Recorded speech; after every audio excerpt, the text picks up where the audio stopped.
다윗의 자손이라는 제목으로 함께 은혜를 나누도록 하겠습니다.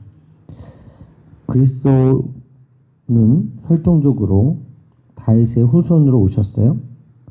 동시에 다윗이 주라고 고백한 분이다 라는 이 문제를 가지고 예수님께서 바리새인들에게 교훈하고 있는 장면이 오늘 본문입니다. 혈통적인 이스라엘만을 위해서가 아니라 다윗에게 약속하신 천하 만국을 복되게 하는 하나님 나라를 위해서 오신 분이 예수님이시고, 하나님 나라를 추구하는 삶은 예수님에 대한 편협한 시선을 바로잡아 바르게 이해하는 데서부터 시작이 됩니다.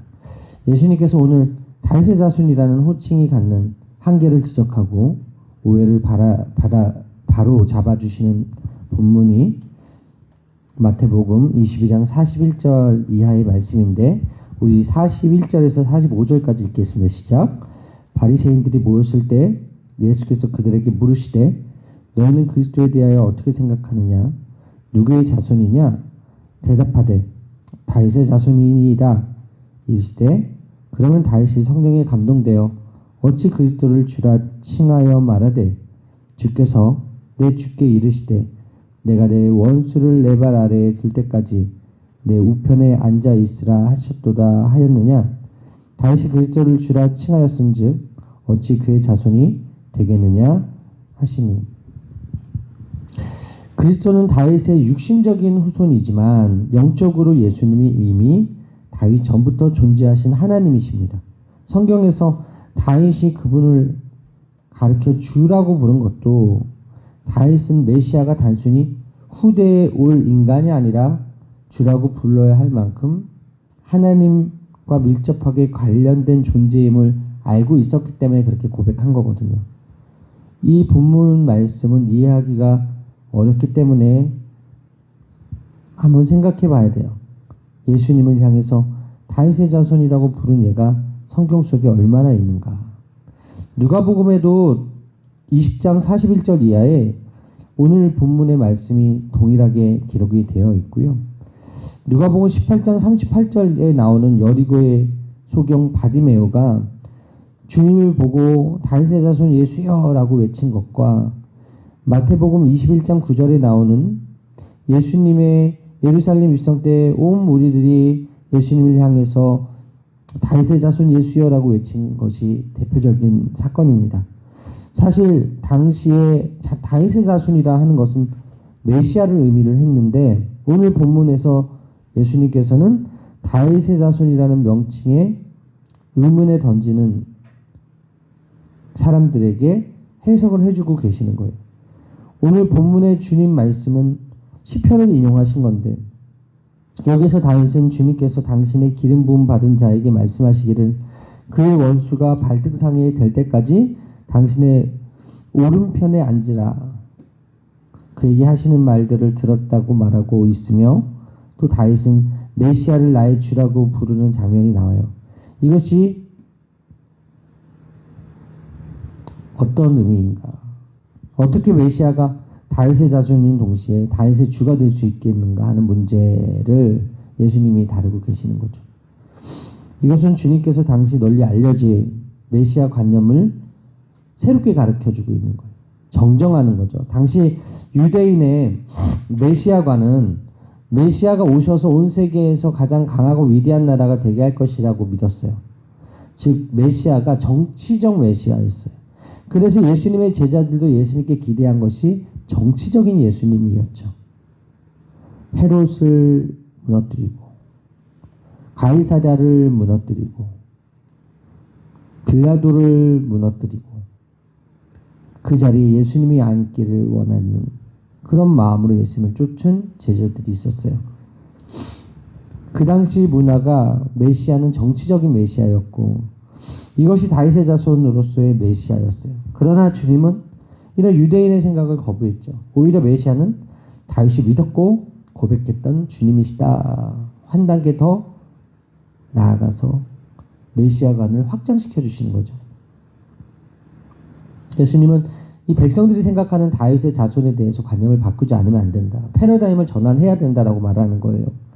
정치적인 메시아, 세상 권력을 쥐게 해주는 그런 메시아가 아니라 도구로서 이용당하는 메시아가 아니라 인간의 마음과 생명을 살리시는 메시아를 믿어야 된다고 말씀하고 있다는 것이죠. 잘못된 유대인의 메시아관이 제자들에게도 있었어요. 십자가 고난을 앞둔 예수님을 옆에 보고 모시면서도 천국에서 누가 크냐 그거에 대해서 관심을 두고 예수님의 우편 좌편에 누가 앉냐에 관심이 많았어요. 제자들 역시 예수님께서 하나님의 아들이심을 깨닫지 못하고 다윗의 자손인 줄만 알고 따랐다. 그리고 정치적인 메시아로만 바라보았다.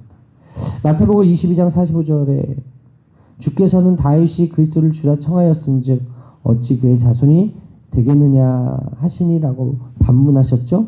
이 말씀은 예수님께서 다윗의 자손인 것을 부인한 것이 아니라 다윗이 그리스도를 가르쳐 주라고 하여서 예수님의 신성을 인정한 하나님으로 고백하셨다는 것을 강조하고 있다는 거예요. 즉 예수님은 어제도 오늘도 영원토록 우리의 주가 되신다. 다윗 시대에 주셨던 예수님이 우리 제자들이 살던 그 바리새인들과 논쟁하던 그때도 주셨고 지금도 고백하는 예수님이 그 주로서의 예수님이시다.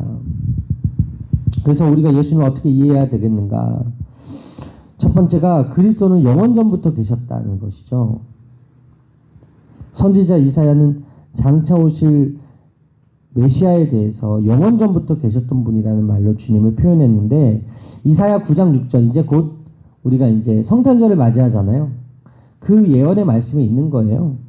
이는 한 아이가 우리에게 낳고 영존하시는 아버지라 평강의 왕이라 할 것입니다. 또 요한복음 1장 1절에서 2절에 태초에 말씀이 계시니라 이 말씀이 하나님과 함께 계셨으니 이 말씀은 곧 하나님이라 라고 말하면서 예수님께서 영원전부터 계셨음을 성경은 선언하고 있어요. 그뿐 아니라 요한계시록 22장 13절에 나는 알파와 오메가요 처음과 나중이요 시작과 끝이라 라는 표현으로 또 요한복음 10장 30절에 나와 아버지는 하나라 라는 그 표현으로 요한복음 14장 9절에 나를 본 자는 아버지를 보았거늘 이라는 표현으로 마태복음 11장 27절에 내 아버지께서 모든 것을 주셨으니 아버지 외에는 아들을 아는 자가 없고 아들과 또 아들의 소원대로 계시를 받은 자 외에는 아버지를 아는 자가 없다라고 표현하시면서 예수님께서 누구랑 동일하시다고요? 하나님과 동일하신 것을 말씀을 통해서 풀어주시고 있는 거예요. 이런 여러 성경의 증거에서 말하는 것처럼 예수님은 원래부터 창조주 하나님과 함께 하셨던 분이셨다라는 거죠. 우리는 이 사실을 깨달아야 돼요. 간혹 예수님을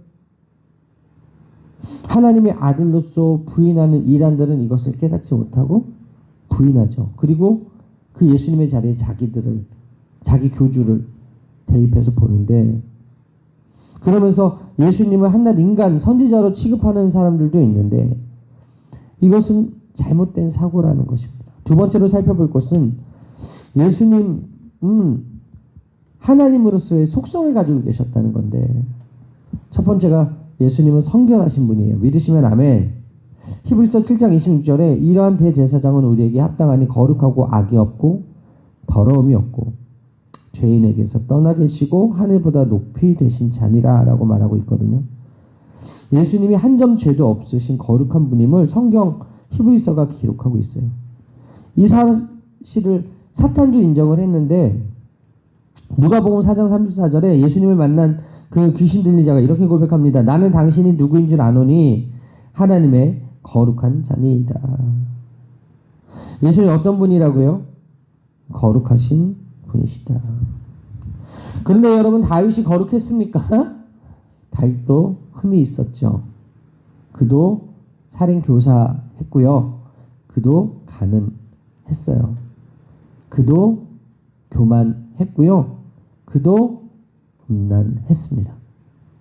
근데 예수님은 거룩하신 분이다 라고 성경은 이야기하는 거죠. 두 번째 예수님은 영원하신 분이에요. 다윗은 죽어서 지금은 없어요. 그죠? 다윗은 죽어서 지금 남아있는 것은 그의 무덤이겠지만 예수님은 부활하셔서 지금도 살아계시고 앞으로도 영원하실 거예요. 우리가 죽고 나서도 이 땅을 통치하고 계실 것입니다. 미가 5장 2절에 미가가 이렇게 고백합니다. 예수께서 베들레헴에서 출생하실 것이나 메시아는 영원부터 존재하신다. 골로새서 1장 17절에 그가 만물보다 먼저 계시고 만물이 그 안에 함께 섰느니라. 여러분, 아브람도 죽었고 이삭도 죽었고 야곱도 죽었지만 지난번에 말씀드렸지만 하나님이 당신을 모세에게 소개하실 때 뭐라 그래요? 나는 아브라함의 하나님, 이삭의 하나님, 야곱의 하나님이다. 였다가 아니라 이다. 현재형으로 얘기했다고 말씀드렸잖아요. 뭐예요? 아브라함이 죽지 않았다. 이삭이 죽지 않았다. 야곱이 죽지 않았다. 지금 나와 함께 살아있다라는 것을 부활해서 하나님과 함께 동행하고 있다라는 것을 하나님께서 모세에게 얘기를 하고 있는. 그 모세의 하나님? 그죠? 그 당시에 모세의 하나님이었던 하나님이 모세가 죽고 난 후에 여호수아에게도 이렇게 얘기를 하잖아요. 나는 모세의 하나님이었지만 이제는 너의 하나님이다. 할렐루야.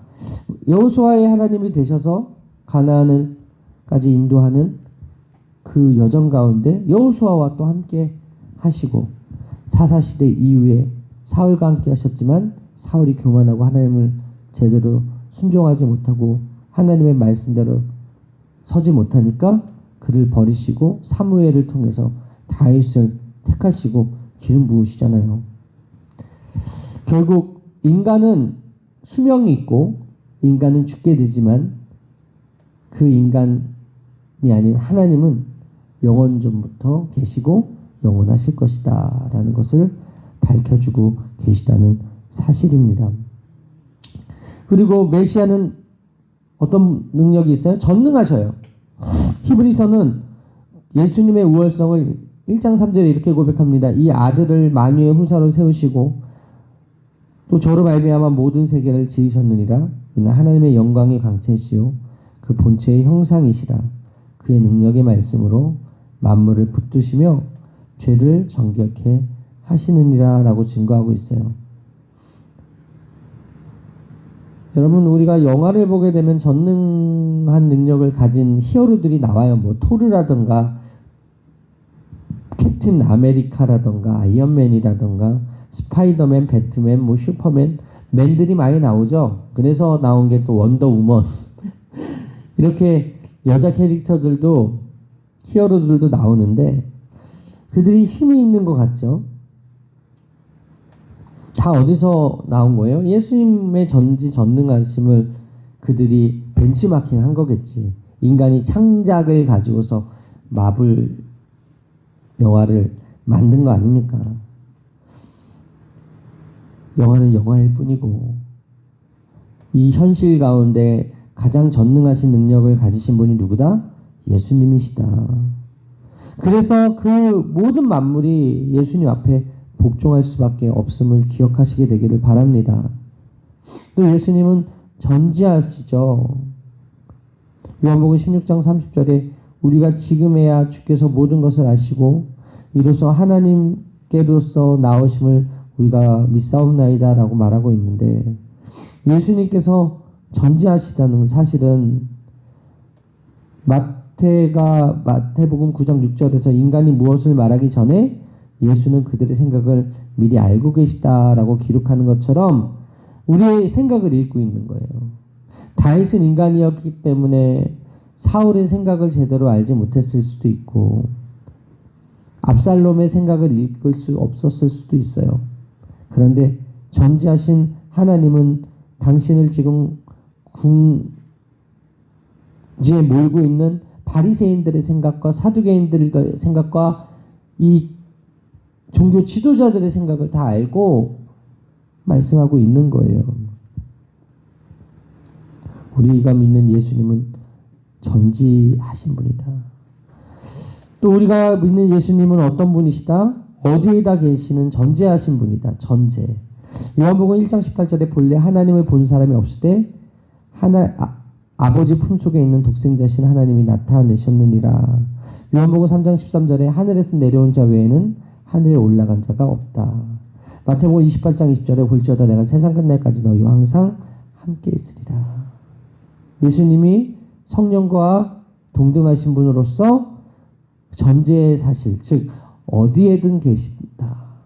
공기가 어디에 있기 때문에 어디에든 있기 때문에 우리가 숨을 쉬고 살잖아요. 마찬가지 예수님도 우리가 어디에서 무엇을 하든지 간에 함께하고 계시다는 것을 이야기하고 있는 것이죠.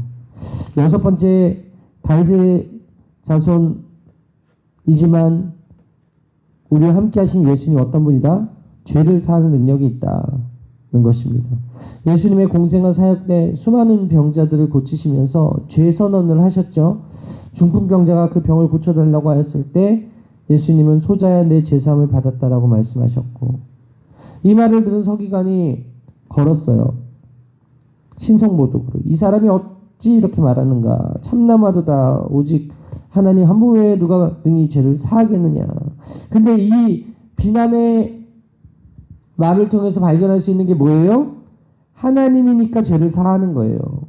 예수님이니까 하나님이시고, 예수님이 죄를 사하는 건 하나님이니까 가능한 거라는 거예요. 그래서 예수님께서 죄사함의 능력이 계심을 이 원수의 서기관 입에서도 고백하게 하셨다.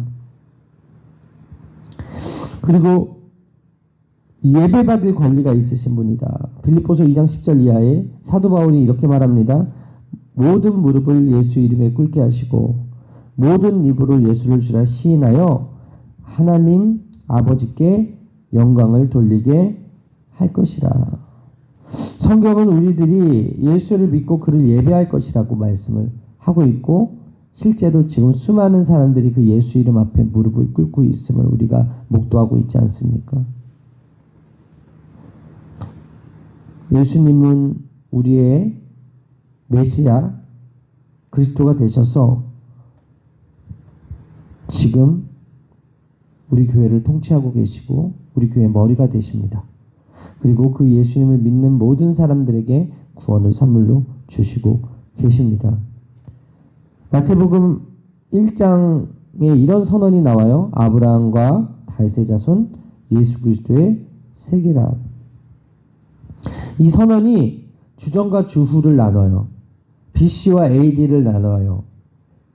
예수님 이전과 예수님 이후로 세계 역사가 나뉘어요. 여기에 구원의 비밀이 있는 거예요.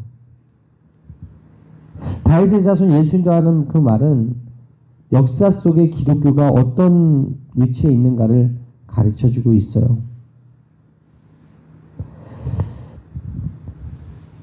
다윗이 죄인이었지만 예수님은 죄가 없으셨다. 다윗이 죽었지만 예수님은 지금도 살아계신다. 다윗은 죄를 사하는 능력이 없었지만 예수님은 죄를 사하는 능력이 있으시다.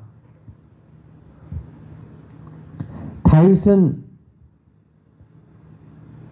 구주가 될 수 없었지만 예수님은 죄인의 구주가 되신다. 다윗은 믿음의 조상이 아니었지만 우리 예수님은 믿음의 조상이 되신다. 여러분, 다윗은 믿을 만한 사람이 아니었어요. 왜? 그도 실수를 했고요. 그도 실패를 했으니까. 그러나 우리 예수님은 믿을 만하십니다. 왜? 그분이 우리의 죄를 사할 수 있는 능력이 있으신 메시아이시고 그리스도이시고 하나님이시기 때문에 그렇습니다. 창세기 16장 6절에 이런 고백을 합니다. 아브라함이 야훼를 믿으니 야훼께서 이를 그의 의로 여기셨다. 아브라함은 믿음의 조상이었어요. 하나님을 믿으니 하나님께서 그를 의로 여기셨다. 다윗은 신앙의 영웅이었죠. 믿음으로 나라를 이기기도 하고 의를 행하기도 하고 약속을 받기도 하고 사자들의 입을 막기도 하고 골리앗을 쓰러뜨리기도 하고 적의 칼날을 피하기도 하고 불의 세력을 멸하기도 하고 연약한 가운데서 강하게 살았고 전쟁에서 용맹하게 되어서 이방 사람들의 진을 물리치기도 했어요. 그래서 로마서 4장에서 믿음의 모범을 말할 때 아브라함과 다윗을 같이 예를 들어서 말을 합니다. 바로 이러한 믿음의 조상, 믿음의 영웅이었던 아브라함과 다윗의 자손으로 오신 예수님이 우리의 완전한 믿음의 주요, 믿음의 대상자임을 고백할 때 우리가 오늘 행복할 수 있는 거예요. 할렐루야. 사랑하는 여러분, 다윗의 자손 예수라는 그 말씀은 예수님이 구주가 되시고 우리가 믿는 기독교는 역사 속에 자리 잡은 사실이고 진리라는 뜻이에요. 실제로 일어났던 역사적 사건의 사실이라는 것이죠. 요즘 서울의 봄이라는 영화가 아주 핫하다고 합니다. 근데 어떤 사람들은 불편하고 어떤 사람들은 화가 나고 열광하죠. 그것은 각자 그 영화를 해석하는 정치관에 따라서 다르거든요. 그러나 한 가지 확실한 건 뭐예요? 그 사건이 있었다는 거예요. 팩트는 역사적으로 그 사건이 진행되었다. 어떤 의도로 영화를 만들었는지 몰라요. 그리고 저도 안 봤기 때문에 뭐라고 평가할 수는 없지만 그 영화를 보고 불편한 사람이 있고요. 그 영화를 보고 화가 나는 사람이 있대요. 감독의 의도에 따라서 불편할 수도 있고 화가 날 수도 있고. 근데 한 가지 확실한 게 뭐예요? 팩트다. 그런 사건이 있었다.